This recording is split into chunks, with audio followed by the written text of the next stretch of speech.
सबसे पहले ही हमारे सामने आ जाता है काइलोमाइक्रोन। इसकी हम बात करते हैं, सबसे पहले डेंसिटी को ही ले लेते हैं अपन। ठीक है, डेंसिटी क्या है इसकी, लेस डेंस है ये। कितना है, 0.95 ग्राम पर एम एल।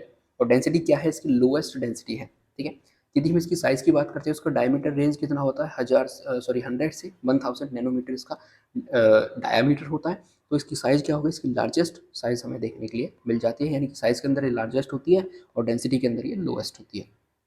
केमिकल कंपोजिशन की बात करते हैं कि क्या क्या इसके अंदर कंपोनेंट हमें केमिकल देखने के लिए मिलेंगे। तो ट्राइग्लिसरॉल जो कि इनका बेस बनाता है, वो कितना है, 84% हमें देखने के लिए मिलते हैं। फॉस्फोलिपिड की बात करते हैं तो 7% हमें देखने को मिलता है। कोलेस्ट्रॉल की बात करते हैं तो 2%, और प्रोटीन हमें 2% देखने के लिए मिल जाता है। तो आप देखिए ट्राइग्लिसरॉल और फॉस्फोलिपिड का जो रेशियो है और प्रोटीन्स का जो रेशियो है, उसके अंदर डिफरेंस बहुत ज़्यादा है। डिफरेंस बहुत ज़्यादा है तो सीधी सी बात है, इनकी साइज़ क्या हो जाएगी, बहुत ज़्यादा बढ़ जाएगी, और डेंसिटी क्या हो जाएगी, बिल्कुल कम हो जाएगी। दूसरे इसके अंदर क्या इंपॉर्टेंट बात है कि इसकी जो डेंसिटी है, इसकी जो डेंसिटी है वो highest percent of lipid and lowest percent of protein. ठीक है, यानी कि लिपिड की इसके अंदर हाईएस्ट प्रतिशत है, और प्रोटीन्स की क्या है इसके अंदर, लोएस्ट परसेंटेज है, लोएस्ट परसेंटेज है। ठीक है, यदि हम इसके सिंथेसिस की बात करते हैं कि जो काइलोमैक्रोन है किस बॉडी ऑर्गन के अंदर सिंथेसाइज होते हैं, तो ये इंटेस्टिनल जो म्यूकोसल सेल्स होती है, यानी जो हमारी आंत्र है, उन इंटेस्टाइन के अंदर जो म्यूकोसल सेल्स पाई जाती है, उनके अंदर इनका प्रोडक्शन होता है, उनके अंदर इनकी सिंथेसिस चलती रहती है। फंक्शंस की हम बात करते हैं कि ये जो फंक्शन है, बेसिकली जो लिपोप्रोटीन्स का फंक्शन होता है, वे क्या करते हैं, लिपिड को ट्रांसपोर्टेशन करने का हेल्प करते हैं।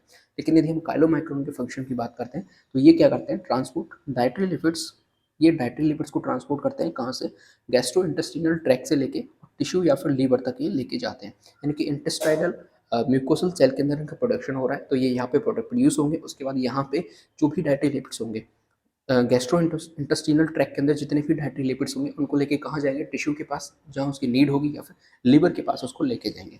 दूसरा हम बात करते हैं तो responsible for physiological milky appearance of plasma. Plasma की जो मिल्की अपीयरेंस होती है, फिजियोलॉजिकली हम बात करें, जो प्लाज्मा है थोड़ा सा मिल्की अपीयरेंस, वाइट वाइट सा अपीयरेंस लेके चलता है, उसके लिए रिस्पॉन्सिबल कौन है, तो काइलोमैक्रोन उसके लिए रिस्पॉन्सिबल माना जाता है।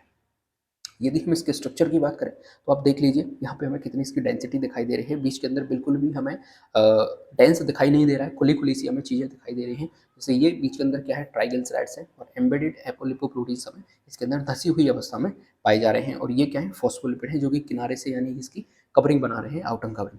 तो काइलोमाइक्रोन के अंदर हमें इंपॉर्टेंट बात क्या लगी कि इसकी जो डेंसिटी है वो लोएस्ट है, इसकी जो साइज है वो लार्जेस्ट है, कंपोजिशन के अंदर लिपिड्स हाईएस्ट है, और प्रोटीन्स क्या है, लोएस्ट है। सिंथेसिस कहाँ होता है इसका, इंटेस्टिनल म्यूकोसल सेल के अंदर। और फंक्शन क्या है इसके, डाइटरी लिपिड्स होते हैं, उसको ट्रांसपोर्ट करते हैं कहाँ से, जीआईटी से, गैस्ट्रो इंटेस्टिनल ट्रैक से लेके टिश्यू और लीवर तक वो लेके जाते हैं।